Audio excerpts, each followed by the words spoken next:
आज आपण इतिहास या विषयाचे प्रश्नोत्तर सोडविणार आहोत. धडा आहे धडा क्रमांक 12 साम्राज्याची वाटचाल. तर हा धडा आहे साम्राज्याची वाटचाल. जर तुम्ही अजूनही याचे प्रश्न जे रिव्हिजन आहे ती जर केलेली नसेल तर ती पटकन करून घ्या, जेणेकरून तुम्हाला प्रश्न सोडवायला सोपं जाईल. यामध्ये एकूण जवळजवळ 28 प्रश्न आहेत. 1 ते 28 क्रमांक हे तुमच्या वहीमध्ये किंवा पानावर लिहून घ्या आणि व्हिडिओ पॉज करून नेहमीच्या पद्धतीनं आपण प्रश्नोत्तर सोडविणार आहोत. तर सुरुवात करूया. प्रश्न क्रमांक 1, चित्रातील व्यक्तीचे नाव ओळखा. या ठिकाणी चित्र दिलेलं आहे, त्यासोबतच हिंटसुद्धा आपल्याला दिलेली आहे. ती आहे की त्या स्वतः न्यायनिवाडा करत. तर यांचं नाव आपल्याला ओळखायचं आहे. पहिला पर्याय उमाजी दाभाडे, दुसरा पर्याय खंडेरावांच्या पत्नी, तिसरा पर्याय अहिल्याबाई आणि चौथा पर्याय 2 व 3 दोन्ही बरोबर. तर व्हिडिओ पॉज करून तुमचं उत्तर लिहा आणि लिहून झाल्यानंतर लगेच तुम्ही ते चेक करायचं आहे. तर या ठिकाणी जे अचूक उत्तर आहे ते आहे पर्याय क्रमांक 2 व 3 दोन्ही बरोबर.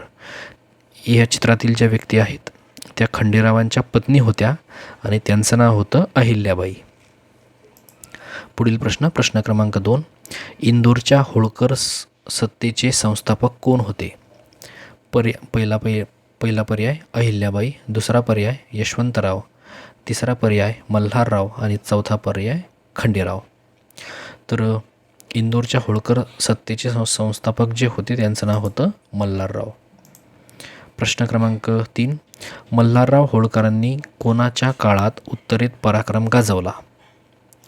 पर्याय पहिला माधवराव पेशवा, पर्याय दुसरा नानासाहेब पेशवा, पर्याय तिसरा बाळाजी विश्वनाथ आणि चौथा पर्याय वरीलपैकी सर्व पर्याय बरोबर.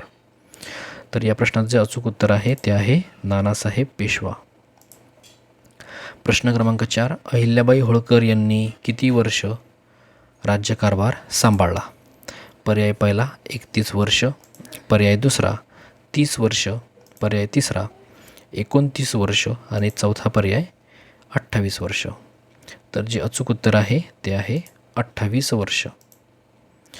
प्रश्न क्रमांक 5, अहिल्याबाई होळकर यांनी आपली राजधानी कोणत्या ठिकाणी हलवली? म्हणजे त्यांची जी मूळ राजधानी होती ती राजधानी त्यांनी स्थलांतरित केली आणि ती कोणत्या ठिकाणी हलवली किंवा नेली याचं उत्तर आपल्याला शोधायचं आहे.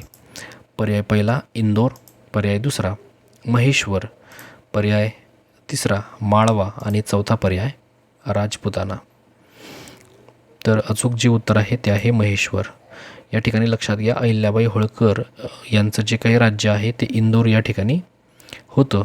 सध्याचा मध्य प्रदेशचा जो प्रांत आहे त्या भागामध्ये ते होतं. नंतर त्यांनी राजधानी जी आहे ती महेश्वर या ठिकाणी हलविली. प्रश्न क्रमांक 6, नागपूरकर भोसल्यांनी ओडिशा सुभा कोणाकडून जिंकला होता? पर्याय पहिला नजीब खान, पर्याय दुसरा अलीवर्दी खान, पर्याय तिसरा हैदर अली आणि चौथा पर्याय वरीलपैकी एकही नाही.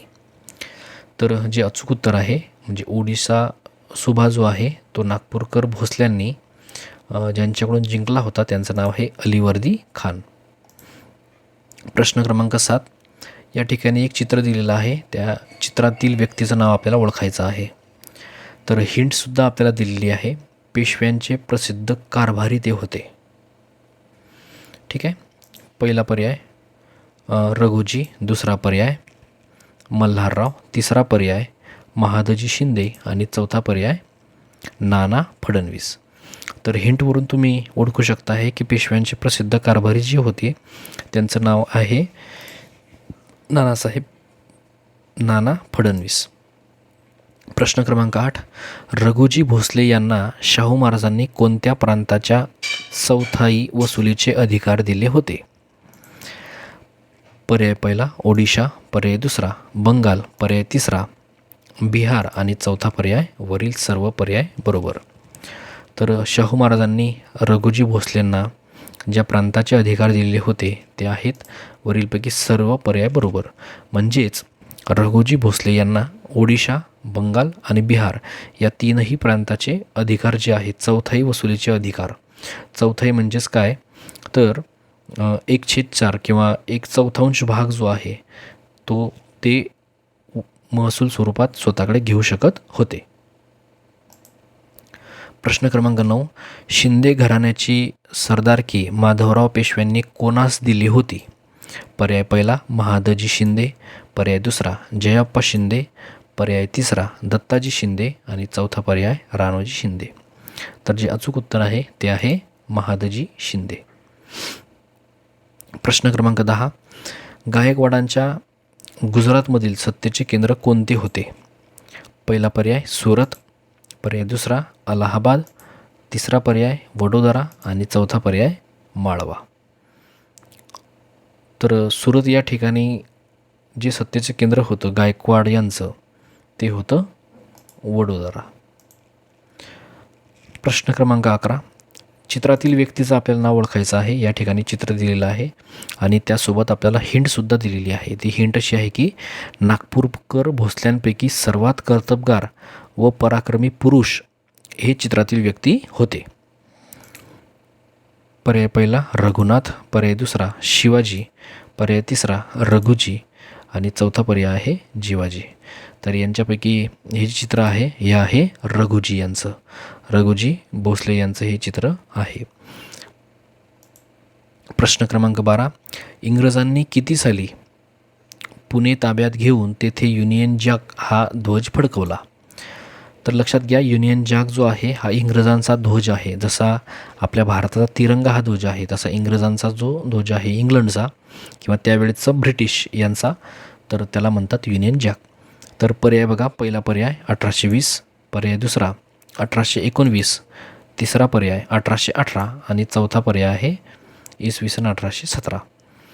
तर युनियन जॅक जो आहे तो फडकवून म्हणजे इंग्रजांनी पुणे हे शहर ताब्यात घेतलं होतं. त्या ठिकाणावर असलेल्या पेशव्यांची त्यांनी हकालपट्टी करून युनियन जॅक जो आहे तो फडकविला होता. तर अचूक जे उत्तर आहे ते आहे 1817.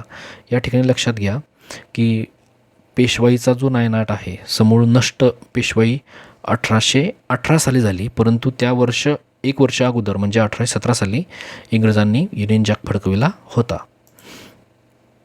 प्रश्न क्रमांक 13. माधवराव पेशव्यांच्या मृत्यूनंतर मराठी सत्तेची विस्कटलेली घडी पुन्हा बसवण्याचे काम कोणी केले? तर पर्याय पहिला पटवर्धन व हरिपंत फडके, पर्याय दुसरा नाना फडणवीस व महादजी शिंदे, पर्याय तिसरा दुसरा बाजीराव आणि चौथा पर्याय आहे वरीलपैकी सर्व बरोबर. तर माधवराव पेशवे यांच्या मृत्यूनंतर मराठ्यांची जी काही सत्ता आहे त्या सत्तेची विस्कटलेली घडी बसवण्याचं काम ज्यांनी केलं होतं त्यांचं नाव आहे नाना फडणवीस व महादजी शिंदे. पुढील प्रश्न क्रमांक 14. अहिल्याबाई होळकर यांच्या पतीचे नाव काय होते? पर्याय पहिला महादजी, पर्याय दुसरा राणोजी, पर्याय तिसरा मल्हारराव आणि चौथा पर्याय आहे खंडेराव. तर अहिल्याबाई होळकर यांच्या पतीचं नाव होतं खंडेराव. प्रश्न क्रमांक 15. या ठिकाणी चित्रामध्ये एका व्यक्तीचं हे चित्र आहे आणि सोबत हिंटसुद्धा आपल्याला दिलेली आहे. ती अशी आहे की बादशहाने यांना वकील ई मुतलक हे पद दिले होते. तर त्यांचं नाव आपल्याला ओळखायचं आहे. पर्याय पहिला रघुजी, पर्याय दुसरा मल्हारराव, तिसरा पर्याय महादजी शिंदे आणि चौथा पर्याय नाना फडणवीस. तर बादशहाने ज्यांना वकिली मुतलक हे पद दिलं त्यांचं नाव होतं महादजी शिंदे. प्रश्न क्रमांक 16. उत्तर भारतात गनिमी कावा पद्धत उपयुक्त नाही हे ओळखून रिकामी जागा याने कवायती फौज तयार केली. तर पर्याय जो पहिला आहे तो आहे मल्हारराव होळकर, दुसरा पर्याय राणोजी शिंदे, तिसरा पर्याय नाना फडणवीस आणि चौथा पर्याय महादजी शिंदे. आता हा प्रश्न जरा लक्षात घ्या की महाराष्ट्रामध्ये आपल्या सर्वांना माहिती आहे की शिवाजी महाराजांनी गनिमी कावा ही जी पद्धत आहे, आता ही पद्धत काय होती याविषयी तुम्हाला माहिती आहे. आपलं जे सैन्य आहे ते शत्रूच्या तुलनेमध्ये कमी संख्येनं आहे, त्यामुळं लपून जी शत्रूवरती हल्ला केला जायचा त्याला म्हणायचे गनिमी कावा. आता ही जी पद्धत आहे ही आपल्याकडे डोंगर दऱ्याचा प्रदेश असल्यामुळं आपल्याकडे ही महाराष्ट्रामध्ये उपयुक्त होती, परंतु हे उत्तर भारतात उपयोगी राहू शकत नाही, कारण त्या ठिकाणी सपाट मैदानी प्रदेश होता. हे ज्यांनी ओळखलं आणि स्वतःची कवायती फौज तयार केली. त्याचं नाव या ठिकाणी आपल्याला ओळखायचं आहे. ते नाव आहे महादजी शिंदे. प्रश्न क्रमांक 17. खालील वर्णनावरून व्यक्ती ओळखा. या ठिकाणी 2 विधानं दिलेली आहे एका व्यक्तीविषयी. पहिलं जे विधान आहे ते बघा, याने लाल किल्ला जिंकला होता. आणि दुसरं विधान आहे, याने बादशहाचे डोळे काढले होते. तर ती व्यक्ती कोण हे आपल्याला ओळखायचं आहे. पर्याय पहिला, पहिले बाजीराव. पर्याय दुसरा, अलीवर्दी खान. पर्याय तिसरा, गुलाम कादीर. आणि चौथा पर्याय, नादिरशाह. तर तुमचं जे उत्तर आहे ते बघा, या ठिकाणी जे अचूक उत्तर आहे ते आहे गुलाम कादीर. प्रश्न क्रमांक 18. रिकामी जागा यांनी गुजरातमध्ये मराठी सत्तेचा पाया घातला. कुणी घातला होता ते ओळखायचं आहे. पहिला पर्याय महादजी शिंदे व नाना फडणवीस. दुसरा पर्याय नाना फडणवीस. तिसरा पर्याय परसोजी व रघुजी. आणि चौथा पर्याय खंडेराव दाभाडे व त्र्यंबकराव दाभाडे. तर जे अचूक उत्तर आहे ते आहे खंडेराव दाभाडे व त्र्यंबकराव दाभाडे यांनी गुजरातमध्ये मराठी सत्तेचा पाया घातला. प्रश्न क्रमांक 19. मराठा सत्ता संपुष्टात येण्याचे खालीलपैकी कोणते परिणाम झाले. पर्याय पहिला, इंग्रजांची सत्ता भारतभर प्रस्थापित झाली. पर्याय दुसरा, भारताचा पाश्चात्यांशी संबंध वाढला. पर्याय तिसरा, आधुनिक युगाचा कालखंड सुरू झाला. आणि चौथा पर्याय वरीलपैकी सर्व योग्य. तर जर तुम्ही तीनही पर्याय जे आहे, पहिले 3 पर्याय ते जर व्यवस्थितपणे वाचले तर लक्षात येईल अचूक उत्तर जे आहे ते चौथा पर्याय असणार आहे. म्हणजे तीनही जे परिणाम आहे ते झालेले होते. प्रश्न क्रमांक 20. दिल्लीच्या गादीवर बादशहाची पुनःस्थापना करणारे खालीलपैकी कोण होते. पर्याय पहिला, रघुजी भोसले. पर्याय दुसरा, महादजी शिंदे. पर्याय तिसरा, नाना फडणवीस. आणि चौथा पर्याय अहिल्याबाई होळकर. तर जे अचूक उत्तर आहे ते आहे महादजी शिंदे. पुढील प्रश्न क्रमांक 21. महादजी शिंदे यांच्या फौजेला प्रशिक्षण देणारा फ्रेंच लष्करी तज्ज्ञ कोण होता. त्याचं नाव आपल्याला ओळखायचं आहे. पर्याय पहिला, लॉर्ड डलहौसी. पर्याय दुसरा, मार्टिन ल्यूथर. पर्याय तिसरा, विल्यम जोन्स. आणि चौथा पर्याय डिबॉईन. तर जे अचूक उत्तर आहे ते आहे डिबॉईन. महादजी शिंदे यांनी डिबॉईनची नियुक्ती केलेली होती आणि त्यांनी डिबॉईनला सांगितलं की आमची जी काही फौज आहे त्या फौजला लष्करी प्रशिक्षण जे आहे ते तू दे. आणि तो फ्रान्स या देशातील असल्यामुळे त्याला फ्रेंच लष्करी तज्ज्ञ असं म्हटलं जाते. म्हणजे फ्रान्समधील असल्यामुळे फ्रेंच. पुढील प्रश्न क्रमांक 22. खालीलपैकी चुकीची जोडी ओळखा. खाली 4 जोड्या दिलेल्या आहेत. पहिली जोडी, इंदोरचे होळकर. पर्याय दुसरा, वडोदऱ्याचे शिंदे. पर्याय तिसरा, नागपूरचे भोसले. आणि चौथा पर्याय ग्वालियरचे शिंदे.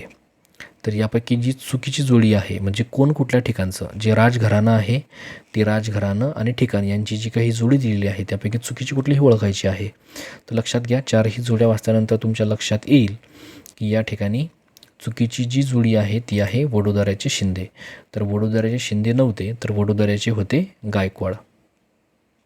पुढील प्रश्न क्रमांक 23. राणोजी शिंदे यांच्या मुलांच्या नावापैकी चुकीचे नाव ओळखा. पर्याय पहिला, जयप्पा. पर्याय दुसरा, दत्ताजी. पर्याय तिसरा, बाजी. आणि चौथा पर्याय महादजी. तर राणोजी शिंदे यांना 3 मुलं होते. त्यापैकी जे चुकीचं नाव आहे ते नाव ओळखायचं आहे. ते नाव आहे बाजी. तर उर्वरित जे 3 आहेत म्हणजे जयप्पा, दत्ताजी आणि महादजी हे राणोजी शिंदे यांच्या मुलांचं नाव होतं. बाजी हे नाव नव्हतं. प्रश्न क्रमांक 24. अहिल्याबाई होळकर यांनी खालीलपैकी कोणती कामे केली ती ओळखा. पर्याय पहिला, नवे कायदे करून कर वसुली निश्चित केली. पर्याय दुसरा, व्यापार उद्योगाला प्रोत्साहन दिले. पर्याय तिसरा, धर्मस्थळावर मंदिरे, घाट, मठ, धर्मशाळा, पानपोया यांची उभारणी केली. आणि चौथा पर्याय वरीलपैकी सर्व. तर जे अचूक उत्तर आहे ते आहे वरीलपैकी सर्व. या 3ही ज्या बाबी आहे या अहिल्याबाई होळकर यांनी केलेल्या होत्या. प्रश्न क्रमांक 25. अहमदाबादच्या मुघल सरदाराचा पराभव करून तेथील किल्ला रिकामी जागा यांनी जिंकला. कुणी तो जिंकला होता ते ओळखायचं आहे. पर्याय पहिला, महादजी शिंदे. पर्याय दुसरा, रघुनाथराव. पर्याय तिसरा, तुळाजी आंग्रे. आणि चौथा पर्याय आहे उमाबाई दाभाडे. तर लक्षात घ्या, मुघल सरदाराचा पराभव करून अहमदाबादचा जो किल्ला ज्याने जिंकला त्यांचं नाव होतं उमाबाई दाभाडे. प्रश्न क्रमांक 26. या ठिकाणी चित्र दिलेलं आहे, त्यासोबत हिंट पण आहे. तर ती जी व्यक्ती आहे चित्रातील ती आपल्याला ओळखायची आहे. तुम्ही हिंटच्या आधारे ती ओळखू शकताय. तर हिंट काय आहे बघा, अहिल्याबाईचे ते सासरे होते. तर पर्याय बघून घ्या. पर्याय पहिला खंडेराव, पर्याय दुसरा रघुनाथराव, पर्याय तिसरा मल्हारराव आणि चौथा पर्याय रघुजी. तर चित्रातील ज्या व्यक्ती आहेत त्यांचं नाव आहे मल्हारराव. मल्हारराव हे अहिल्याबाईंचे सासरे होते. त्यांच्या पतीचं नाव होतं खंडेराव, म्हणजे अहिल्याबाईंच्या पतीचं नाव खंडेराव. पुढील प्रश्न क्रमांक 27. रिकामी जागा यांनी मराठ्यांचे आरमार प्रबळ बनवून परकीय आरमारी सत्तेला धाकात ठेवले. कुणी बनवलं होतं? तर बघा, पर्याय पहिला खंडेराव होळकर, पर्याय दुसरा तुळाजी आंग्रे, पर्याय तिसरा दुसरा बाजीराव आणि चौथा पर्याय आहे रघुनाथराव. तर यापैकी ज्यांनी परकीय सत्तेला धाकात ठेवलं होतं त्यांचं नाव होतं तुळाजी आंग्रे. हे जे आहे बघा, यांच्या वडिलांचं नाव होतं कान्होजी आंग्रे. त्यांचे हे पुत्र होते. कान्होजी आंग्रे जे आहे त्यांनी मराठ्यांचं जे आरमार आहे ते मोठ्या प्रमाणात विस्तार त्याचा केलेला होता आणि त्यांचे जे चिरंजीव आहेत तुळाजी आंग्रे यांनी परकीय सत्तेला धाकात ठेवलेलं होतं. तर प्रश्न क्रमांक 28. रिकामी जागा यांनी पेशवे पदासाठी इंग्रजांचा आश्रय घेतला. पहिला पर्याय रघुनाथराव, दुसरा पर्याय परसोजी भोसले, तिसरा पर्याय रघुजी भोसले आणि चौथा पर्याय दुसरा बाजीराव. तर ज्यांनी इंग्रजांचा आश्रय घेतलेला होता पेशवे या पदासाठी त्यांचं नाव आहे रघुनाथराव. तर आपण 28 प्रश्न जे आहेत सोडवले, त्यापैकी तुमचे किती बरोबर आले ते कमेंट करून नक्की कळवा. भेटूया पुढील व्हिडिओमध्ये.